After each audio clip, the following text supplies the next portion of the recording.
everyone. Welcome to the Second Act Women Virtual Workshop Series. My name is Guadalupe Hurt. I am co-founder of Second Act Women. I am super excited to have Mr. Connor Swanson, who we crossed paths with about a month or so ago now through Energize Colorado, an amazing initiative that just started up about probably less than 120 days ago, that's really focused on helping local micro businesses and entrepreneurs and small businesses really weather COVID. He is leading for Energize Colorado, an amazing initiative focused on helping women and men get back to work by focusing on resumes and helping you develop your best self out on paper to get that next job. So with that said, we are super jazzed to have Connor here sharing his wisdom and kind of walking us through a little bit behind the scenes of LinkedIn. Connor, take it away. Thank you very much. It's great to meet you all. I appreciate the initial context and introductions. Yeah, as Guadalupe said, my name is Connor Swanson. My number is 38. So I can share that with you. I'll give you some other numbers. My wife is 40, and I have a 3-year-old son and a 6-year-old daughter. So those are some fun generalized family numbers for you. As mentioned, I'm a volunteer with the team at Energize Colorado. For context on Energize Colorado, it's a nonprofit organization that was designed to help Colorado entrepreneurs, small businesses, and nonprofits recover and rise from the impacts of the COVID-19 pandemic. It was a spinoff from an innovation response team that was directly appointed by Governor Polis to respond to the pandemic. The organization is chaired by Brad Feld and led on a daily basis by Wendy Lee. Both are pretty prominent, well-known leaders in the local community here. It's a 100% volunteer-led group with several hundred folks involved at this point, which is pretty impressive. And it's been exciting to kind of get involved. On my end, before we get started, I'd like to extend my thanks to Guadalupe and Barbara for their efforts to help make this event happen. As they shared, we were connected to the volunteers in the Energize Colorado community. And it's, I've been thoroughly impressed with the vibrant community that they're building, as well as the work they're doing to create a better future for Colorado. So thank you to both of you for all of that effort. At a high level, as mentioned, I'm here to give you a brief overview of a free resume coaching program that I'm helping put together in conjunction with some of the great volunteers at Energize Colorado. After that, I'm also going to walk through a few tips and tricks that may help you in your own job search process. I'm not sure I'll hit every point that you're looking to address in this shorter time frame today, but what I will say is, from the context I got from all of the comments you made, there's a lot of opportunity for each of you to still sign up for the free resume coaching program we are running and have a lot of these questions answered. We'll be sharing the link so that you can still sign up for the program and run through it. But we've put together a variety of things that I think are super useful to addressing some of these key areas. In my day job, I co-own a recruiting firm here in Denver called Code. We work really heavily in the early to growth stage startup community, mainly on the tech side of things between Denver and Boulder, helping companies find talent for their organizations. Outside of work, I'm also involved in some other volunteer efforts locally, and among other things, I'm a member of the organizing chair committee for Denver Startup Week, which I wanted to mention to you all as well. It's actually, if you're unfamiliar with it, coming up next month in September. We're going to be virtual for the first time ever in the history of the event. We've been around since 2012, but Denver Startup Week is now the largest free startup event in North America. So it's come along pretty far since the early days. And while it says startup in the name, there's a lot of resources and content that are super applicable to anybody in the business community, whether you're founding companies or creating content or marketing or building products, etc. All of the content throughout the entire week is free. There's some amazing people getting involved, and speakers include great people such as Guadalupe and Barbara. I know that they're going into their second year presenting, but there's a lot of awesome stuff to check out. We're also going to have a free job fair virtual as part of that. So there may be multiple reasons to kind of get involved and check it out. There's a schedule you can browse and sign up for content. And again, all 100% free there as well. So If you're looking for things to digest, some of it's going to be streamed, and there's also going to be the ability to kind of watch content that's pre-recorded at your leisure or around your own schedules as well. So check that out. Um, back to the resume program. We came up with this idea essentially of a pilot program that would be focused on providing tactical resume coaching services to folks impacted by COVID-19.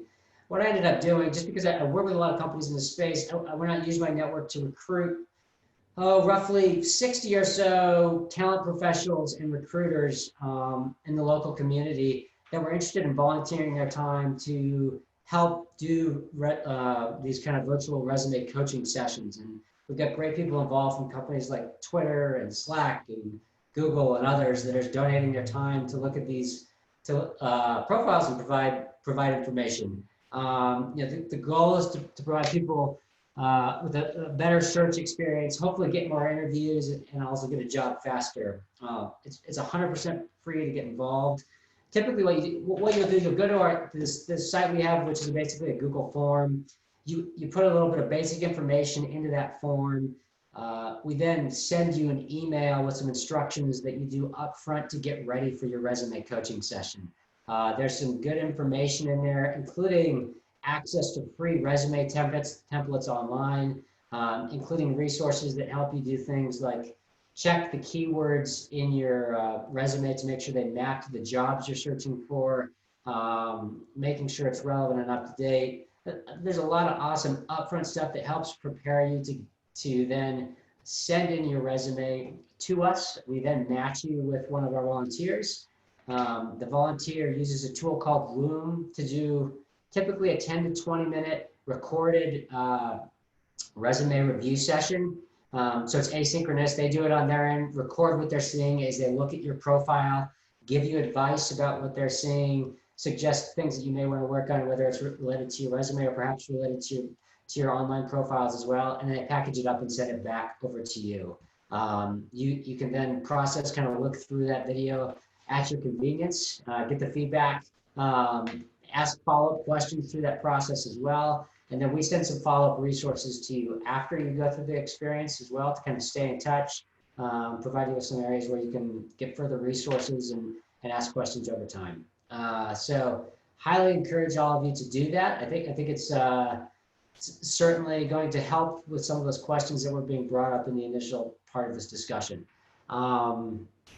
Let's see, just going through my little script here for you all. I think that's at a high level. I'm gonna share my screen really quick and jump in on a few things here.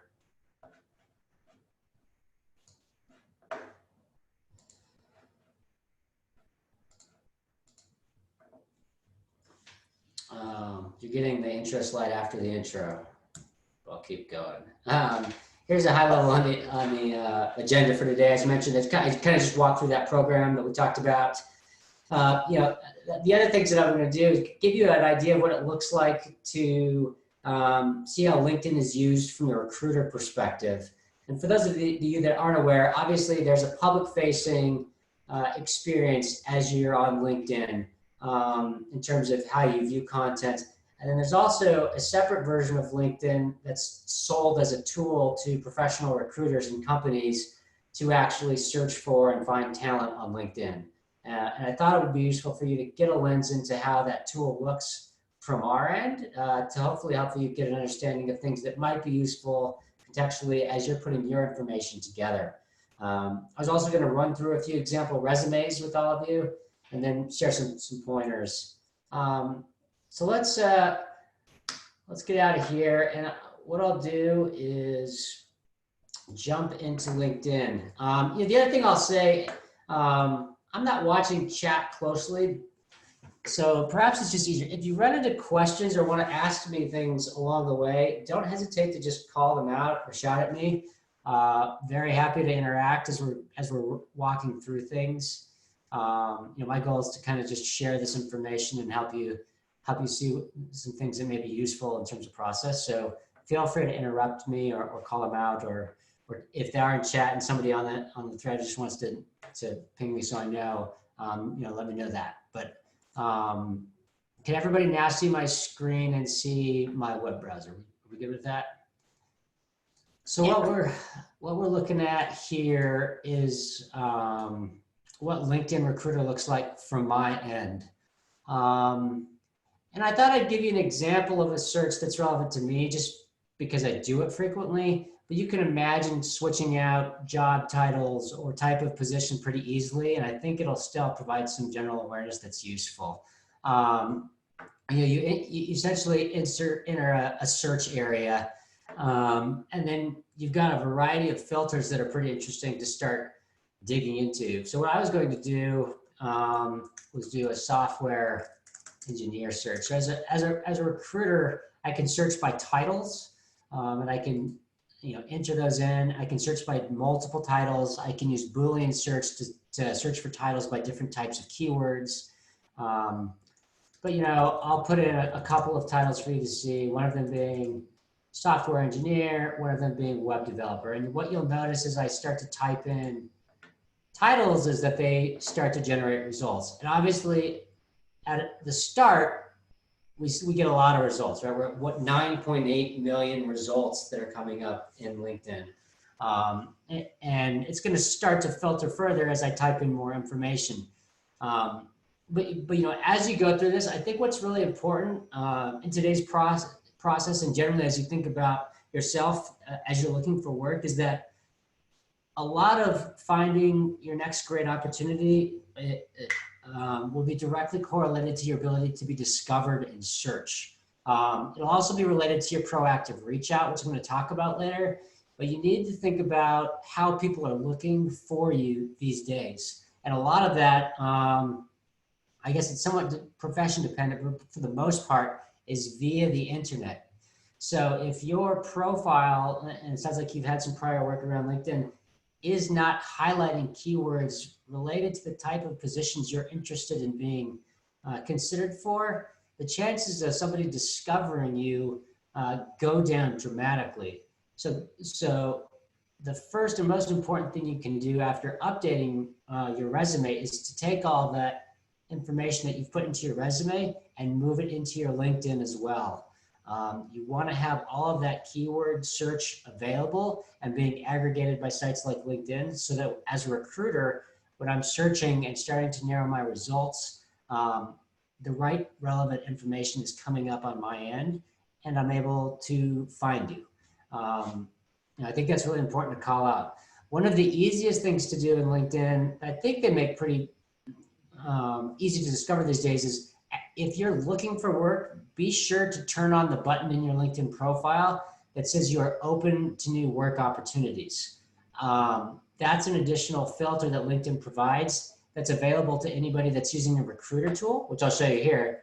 There's a spotlight section where I can see things like past applicants to jobs I've posted, have connections to the company I work for, have engaged with my company, etc. Also open to work, right? So I will click the open to work button, which immediately adjusts those results from 9.8 million to 2.7 million. But be aware of these other things, right? That they can see that if you've previously applied to their company, that they can see if you've ever engaged with their company on LinkedIn or if you're following their company on LinkedIn. Some of those little things that you can be doing passively on your end or actively help move you up in the search results as recruiters are looking for you. I'll dive down and further drill down. You can add location into this search process, right? So we've moved it into Denver and now we're at 3,400 results. This highlights another important area, skills and assessments. LinkedIn allows you to list skills and have other people endorse you for skills.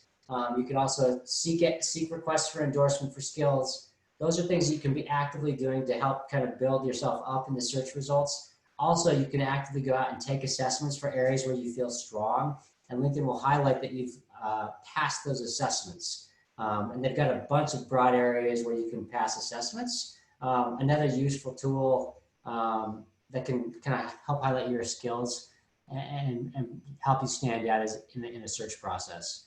I can also drill down by companies.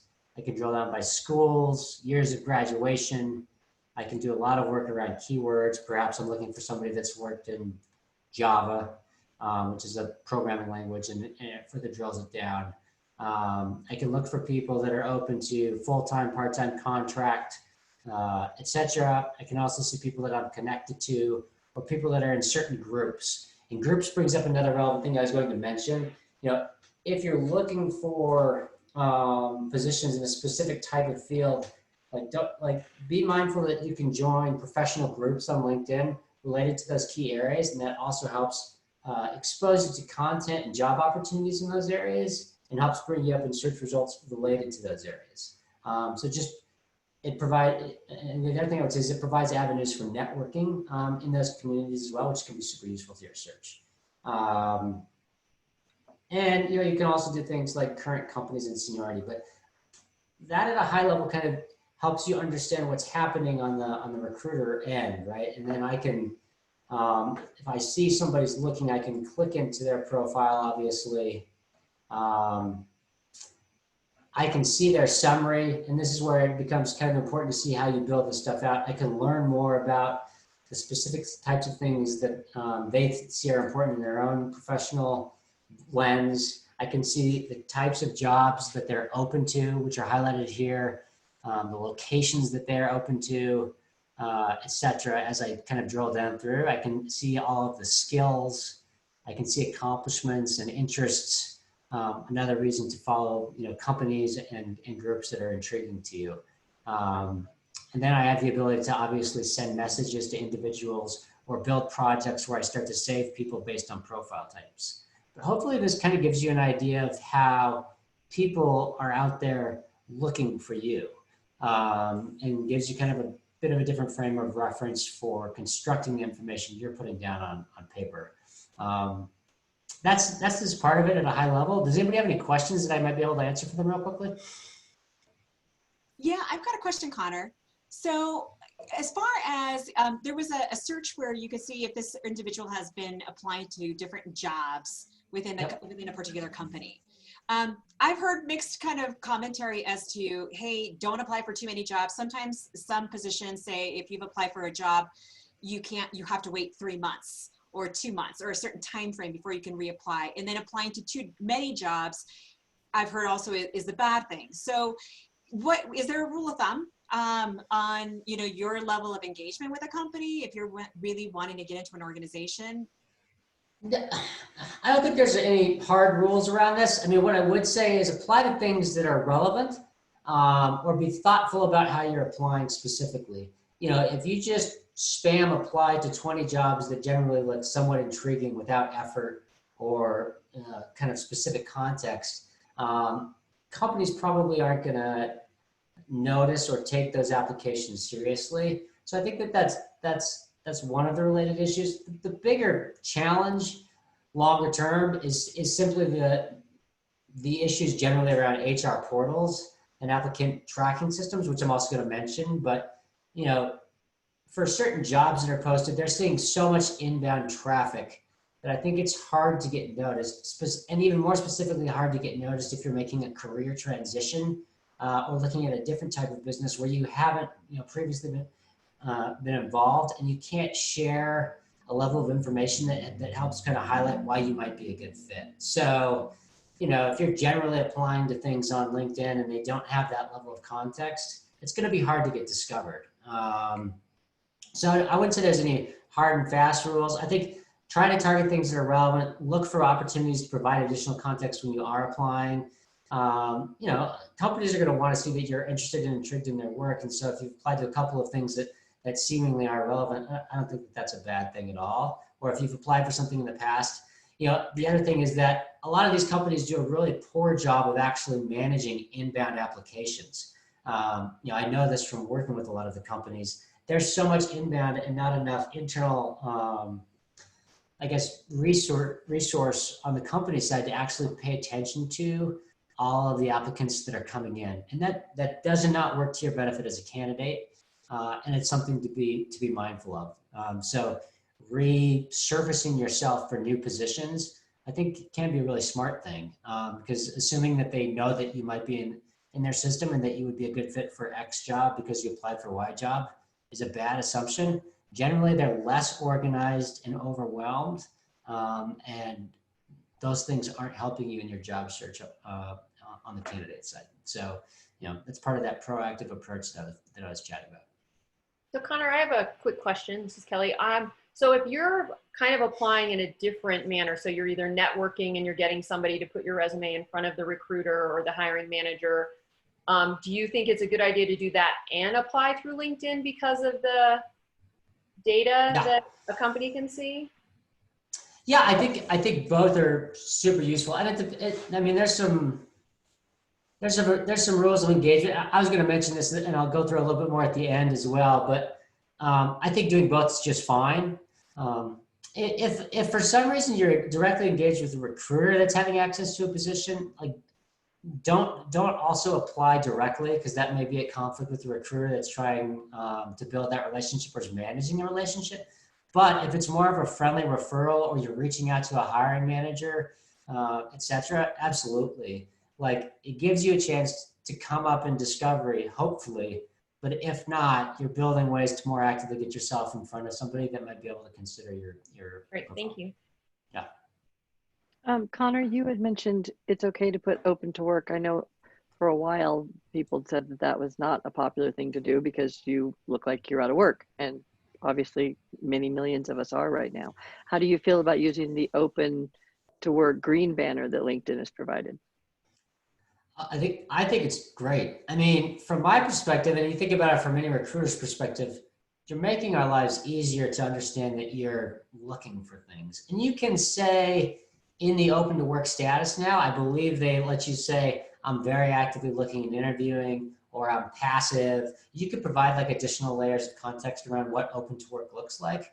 I mean, for somebody that's searching all day for profiles, one of the first things I do when I go to a new search is go to open to new work, because it's immediately the top of the funnel, easiest place to kind of identify candidates. And I'm not alone in doing that. Obviously, I'm also going to go out and target people that are happily working, depending on the job, if I'm actively headhunting for stuff. But you're making somebody's job easier, and it's all about being discovered to a large extent on the side of things. So I think that the idea that there's a stigma attached to it is, as long as you're doing a good job of providing context around your profile, is non-existent from my perspective. Okay, thank you. Yeah.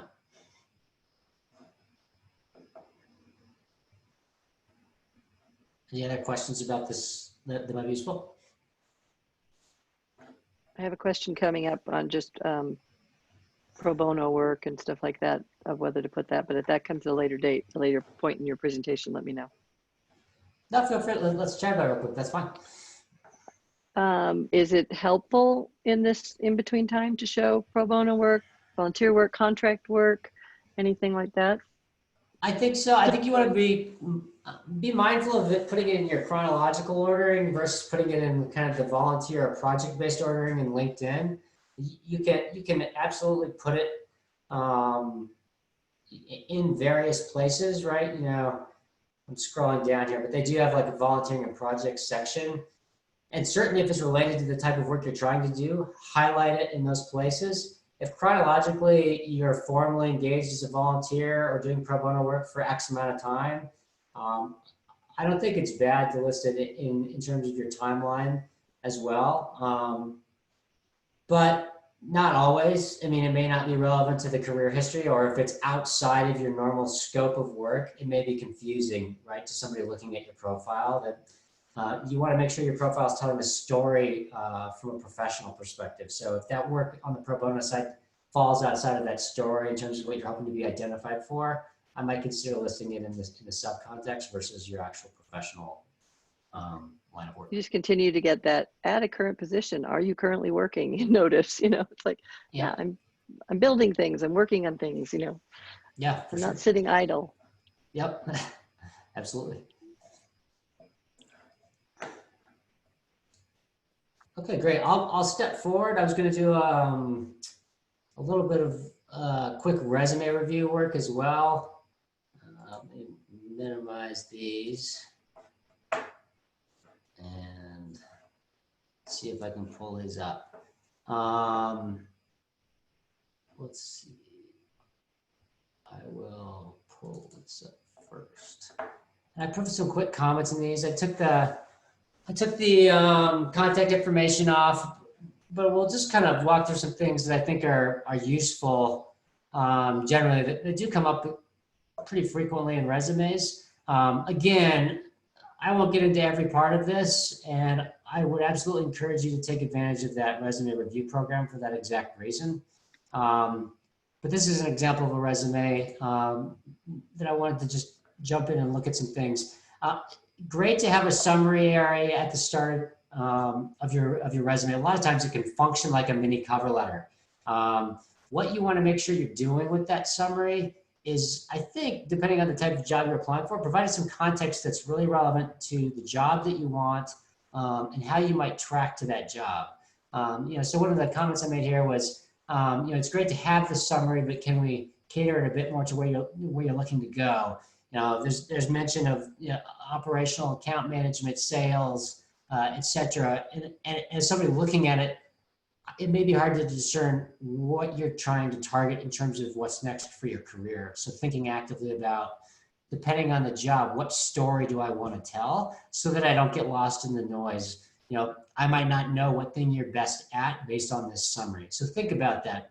I realize that you want to be mindful of kind of showing you have a broad array of skills, but you also want to cater the story of your resume for a specific job to match skills for that job, especially if you're doing some kind of career transition with your work. As you move down through the resume, other things I mentioned, depending on if the company you work for is a household name or not, providing some context around what the company does, at least briefly, or giving them access to a link to check out the company. The thing that I'm doing is, as a recruiter on my end, as I get a resume, I'm immediately looking to see if this individual is online to get additional context. I'm looking at the types of companies that they're working for and what those companies do, and then using all of that information to help tell a story around why I think they may be a potential fit for a job. So be thinking about that actively as you craft your resume, and think about the story and all the kind of disparate components. Is it easy for me to go look for you on the web? Is it easy for me to figure out the type of industry you're in based on what you're sharing? Those are useful points that I wanted to call out. And then again, as you get into talking about what you're specifically doing in your jobs, this is a theme I highlighted throughout, but focus on trying to be proactive around things you did specifically that drove value in your job for your company or others, and how you were directly involved in creating that value. If you're using passive tense and saying you're involved in things without giving specific metrics or walking through numbers, it gets more difficult to understand what you were specifically doing and how you can create value moving forward. So just paying attention to that. In this resume, this individual has been working in several different capacities, and they're all showing up as X time frame to current. It's really hard to get a feel for in this resume which of these things is the specialty from a professional standpoint, and which of these things they want to target moving forward. So you'll be thinking about that as the lens of somebody who doesn't know you viewing your resume, and making sure that's clear in terms of where you want to go with it. That's some high level stuff on this one. I'll jump into a couple others as well. This is another one. I'll see what my comments were here. Can I ask a question, Connor? Yeah, absolutely. On the other resume at the very beginning of the summary, it had mentioned the year's experience in the industry. Yep. What are your thoughts on that? Because I was told by someone maybe not put the amount of years, because that I mean, there's always bias involved, and it depends a lot on who's looking. But and that's an unfortunate thing. But I think if you're feeling like the years are getting too long, or that it may create an issue for you, I think there's ways to avoid it with still showing that you're senior level in a specific area. So it's a case by case basis. And the other thing that came up during the initial discussion was this concern around length of resume. You don't want it to be too long. And I think if you've got things early in your career that are no longer relevant to what you do, that you can cut those off from your resume. But I don't think you have to be so stressed out about hitting one sheet of paper for your resume either. A lot of this these days is around discovery as well.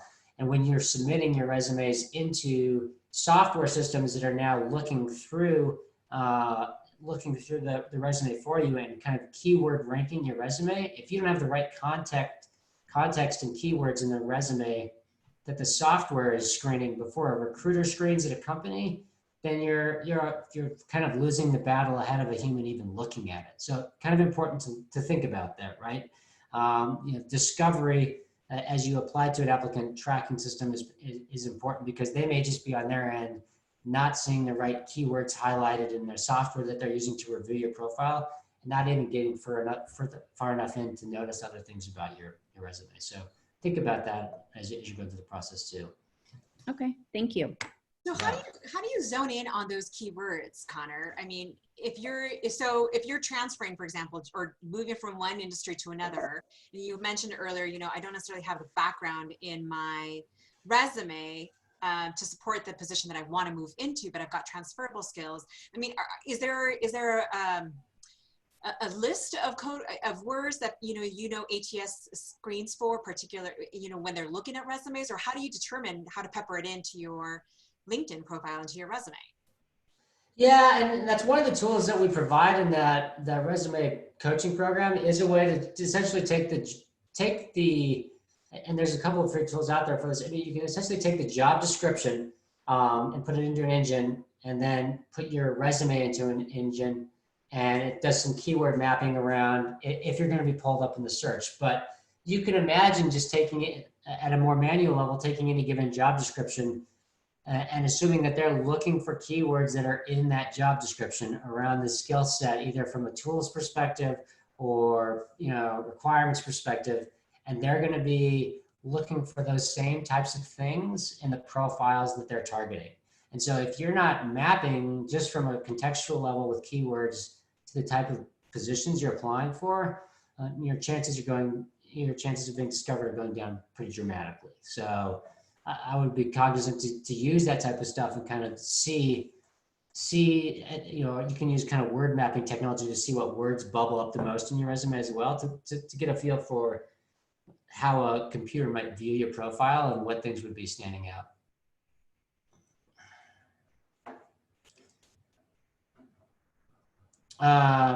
Jump back into this other resume. I think I mentioned this initially, but make sure your LinkedIn profile is at the top of your resume. I mean, it's immediate what everybody does, whether it's professional or not. When you meet somebody that you're curious about, you Google them, or you go to find more about them online. If I can't find you online, it's usually in this day and age a flag more than it is anything else. So, try to build that presence. In this resume right here, I called out some things like being mindful of your editing. In general, this is a mistake people make where they're trying to highlight the company and the positions, but it kind of gets muddled together and it's hard to tell what they're doing currently versus what they did historically. One of the things that I talked about before, there's a lot of good templates out there now that are free where you can update the kind of look and feel and make sure you're optimized with kind of how you present this content that I would put to use. Because it can get confusing trying to figure out how to do this editing as you have more and more information manually anyway. Let other people that have already thought through things from a design perspective make your life easier as you're putting your resume together. You steal their good efforts and put them to use.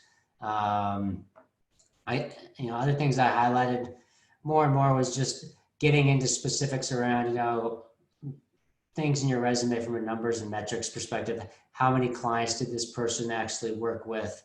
What was the team size that they worked with? Things like that are important. I'll be mindful of time. I know it's 4:48, so I did a couple of these resumes. Hopefully some of that was useful. The other thing I wanted to jump into is just some of that stuff on the tips and tricks side of things for proactive reach out. So I will go to the presentation real quick. You know, a lot of this goes back to, for me, especially on the transitional side of things, I think that there's a great importance on the job searcher side to treat it proactively and think of it a lot more like a sales process than an application process.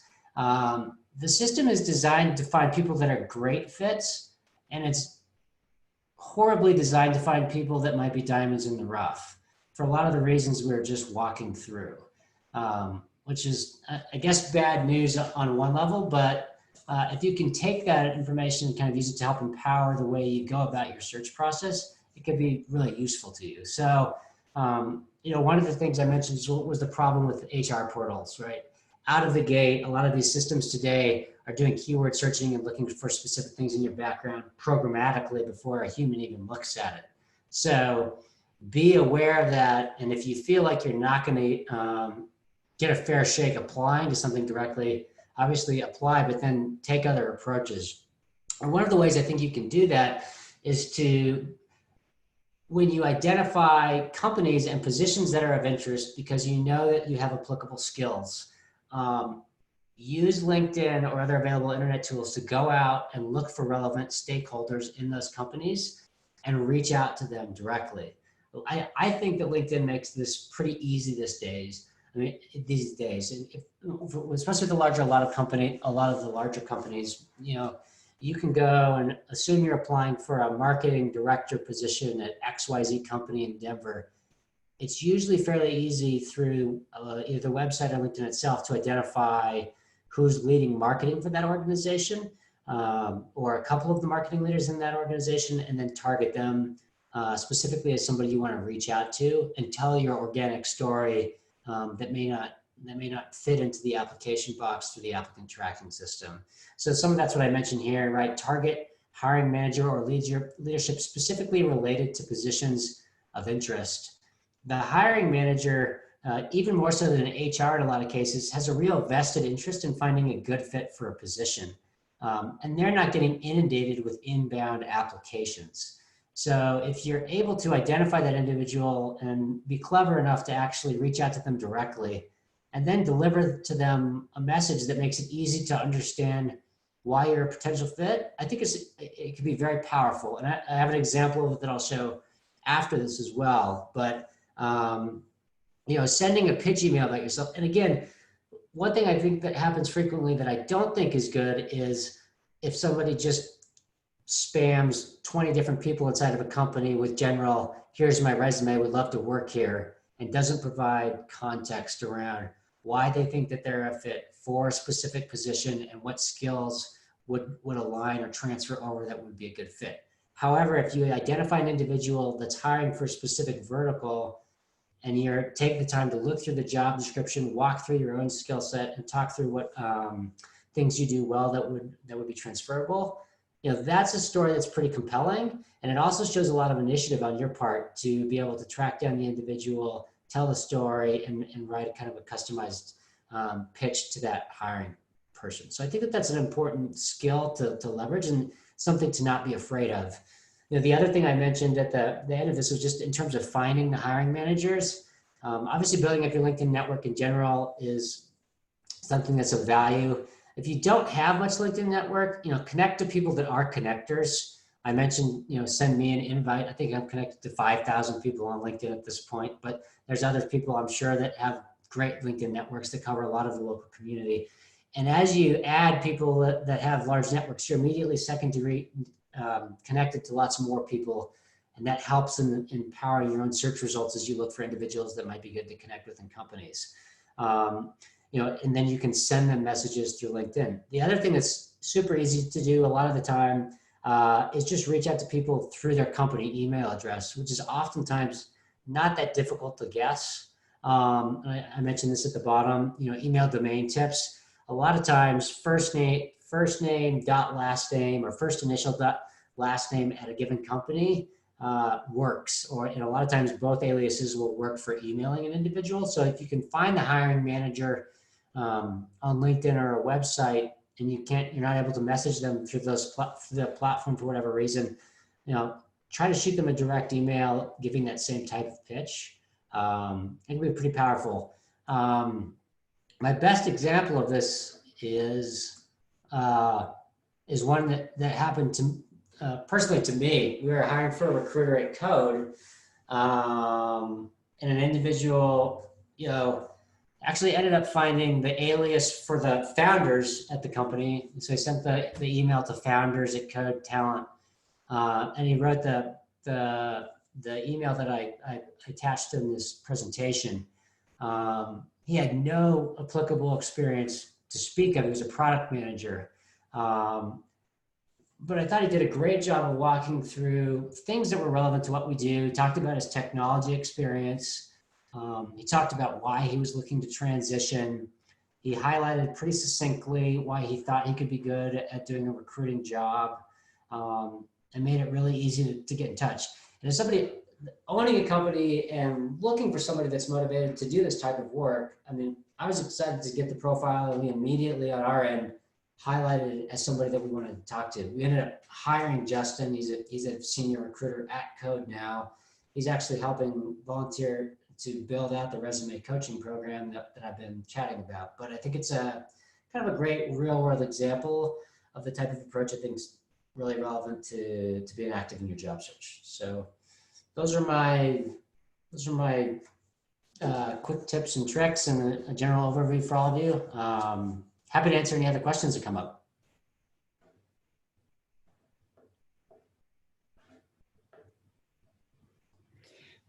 Guadalupe, this is being recorded, right? So we'll be able to access this again.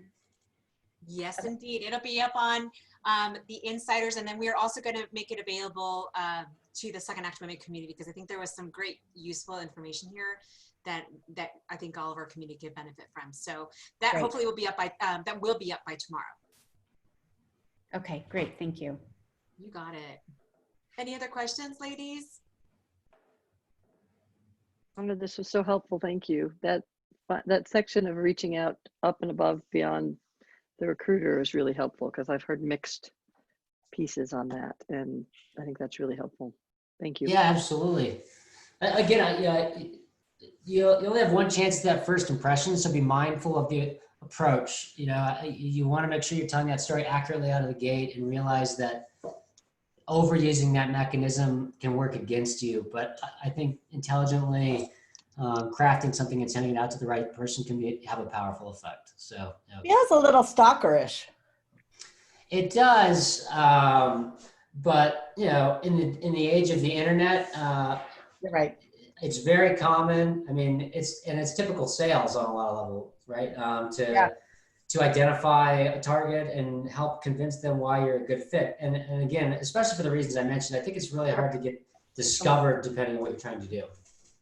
I tell you that the recruiters that we've spoken with, from Amazon Web Services to the City and County of Denver, to others, say exactly what Connor said. It seems stalkerish, but it's not.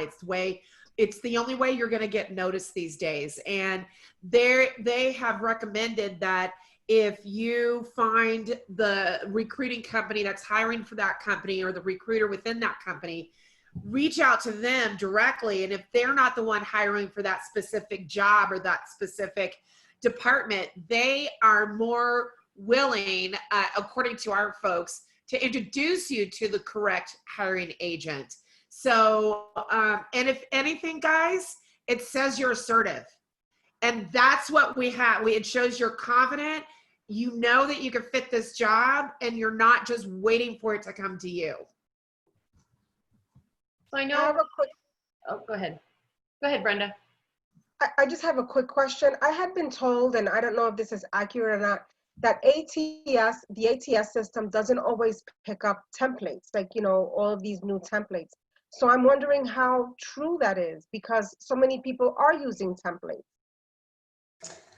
I wish there was an easy answer to that. I mean, I think generally the templates that are being shared on some of these larger sites are screened for that, and definitely help.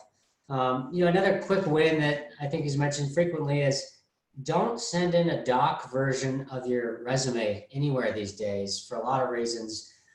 Depending on who's opening it, they may or may not have the ability to open it. Always PDF your resume. And especially a lot of the screen kind of reading technology that's used by those applicant tracking systems cannot parse through doc files as well as it can parse through a PDF in terms of figuring out the content that's in those resumes. So do yourself a favor, make it easier for the person that's looking at your profile to open it regardless of the tool they have in case they're on a PC or Mac, and also make it easier for the computer systems that are looking at them ahead of time to process the information as well. How does that work with fonts? So there are certain fonts. I had a friend show me hers the other day, and I was like, I think your fonts are too out there. Standard fonts. I would veer towards standard fonts most of the time, just in terms of what people consider the most legible and easy to get through. I think that you can unfortunately run into bias with fonts. So, if somebody for whatever reason doesn't like the font, don't make that a hurdle for yourself. Just pick, Helvetica or Times New Roman or Arial and make it easy for that to not be a problem.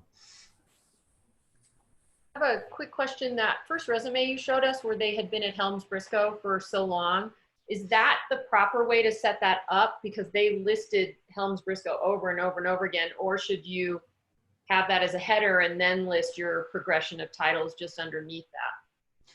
Yeah, that was what I didn't have exact context, right? Because they may have been wearing multiple hats, but if indeed there was a career progression happening there, what I would typically say is list the company once and then make sure you chunk up the work by segment for the proper time periods chronologically below it, so that there's not that confusion. So yeah, I would generally split it into sections that make it easy to understand when you were doing what types of work, as opposed to kind of saying I was doing everything from then till now, whereas I don't know what your specialty is when I see it.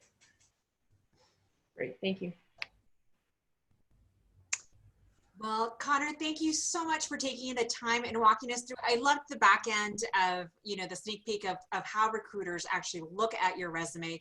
And ladies, it's just further proof that if you do not have a strong presence online, no matter how strong your resume is, it's a flag. So put the time, the effort to make sure that what you're putting on your resume is reflected through all of your socials, particularly on LinkedIn. Even those little tidbits about putting your LinkedIn at the top of your resume, if you don't have that, make sure to add that to your to-do list, because that is literally the way that you will rise to the top when you are applying for jobs. As I mentioned, this will be available on the Insiders webpage as well as on our main Facebook Second Act Women page. Tomorrow, if you've got the time, we'd love to see you joining us at the Morning Cup. We are going to have Simone Ross on talking about workplace equity. And so another great opportunity just to continue to expand your knowledge, learn more, and show up in the most authentic and amazing way at work and in life and everything that you do. So thank you again to everyone that's joined today. If you have any other questions, obviously on screen is Connor's information. I will also post the link to Connor, to the website that Connor's team is accepting resumes to. It was in the chat, but I will post it again onto the Facebook group. So if you haven't taken advantage of that, highly recommend it. It's free, ladies, and it's a great way to just audit and check and make sure that your resume is top notch. So thank you again for joining.